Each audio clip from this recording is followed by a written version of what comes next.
As the city of Philly processes the elimination, we peek into the future, and it's important here to follow the money. Ben Simmons, Tobias Harris, and Joel Embiid are slated to make a combined $100.6 million next season. The salary cap is projected to be $112 million. So those three players could account for roughly 90% of the Sixers cap. As you can imagine, the reaction today from a series of disappointment was direct. We have to remember, Doc has won a championship, so he knows what he's doing. Listen, when you're the second best player on your team, we say, hey, he's a star. He's been an all-star. You got to perform like one. And Ben Simmons did not do that. He wasn't aggressive. But the Sixers lost this series in Game 5. Now it's time for a new destination and a new place for Ben Simmons. It'll be great for him. It'll be great for the organization. Ben Simmons has got to go. He's 24 years of age. He's a star talent. And I'm not saying that Ben Simmons should be given up on because he's some scrub or anything like that. I know Philly. Yeah. I worked there for 17 years. I was a columnist for my last time. Let me tell you something right now. That city ain't going to ever forgive him for what they have seen. And here's why. Not just that he missed shots. He didn't take them. Ben Simmons is literally scared to shoot the basketball. They got to sit Ben Simmons down and say, Ben, are you going to work on your game? You know, I hear all these people talking about, well, they got to trade Ben Simmons. Greeny, what NBA team that watched the last 5 games don't give up a ton to get Ben Simmons? What would you give up for Ben Simmons right now? There's no team in their right mind, even if first of all, even if it's a bad team, what are you willing to give up to get Ben Simmons? I'm not giving up a lot. He's owed like $140-something million. I'm not going to give a guy $140 million that I can't play in the fourth quarter of a game. Feels like Carson Wentz 2.0 in Philadelphia. NBA insider Brian Windhorst joining us now. Wendy, we'll see if the Sixers keep Simmons or not. Regardless of team destination, next season, this offseason, what is the plan to turn things around and get better on the floor?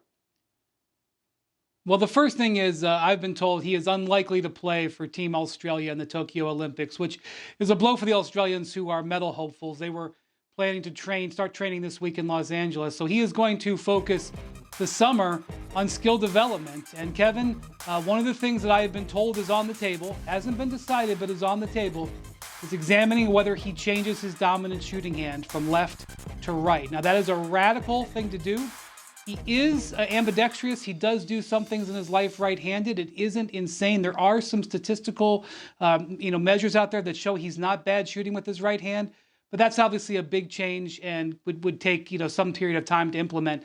But Ben Simmons, I believe, is going to get serious about trying to address this in his months off coming up. And Wendy, when you look at this specific situation, this is not a wild thing. A lot of people have thought for the last 5 years he's been shooting with the wrong hand. So we will see if that happens and if it does, if he gets comfortable. So it's now the Hawks heading to Milwaukee, Eastern Conference Finals. And when you look at what happened heading into the weekend, both the Hawks on the road stealing a Game 7, the Bucks on the road stealing a Game 7. When did things change here for Giannis when it comes to the fortunes? Well, you have to look at this. They're 1 inch away from having a terrible, devastating loss precipitated by a brain fart from Brook Lopez that he may be wearing the goat horns for a long time on.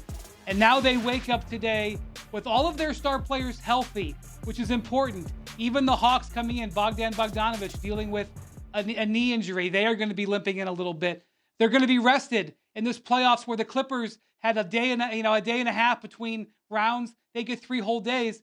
And maybe most importantly, Kevin, they've got home court advantage as the number 3 seed. Here they are hosting to begin the Eastern Conference Finals. Things are going their direction. Now, I'd point out the Hawks have won 5 games on the road in this playoffs, including a huge Game 7 win just in Philly. So that's not to be discounted. But the Bucks' fortunes have changed massively. And I'm going to be honest with you.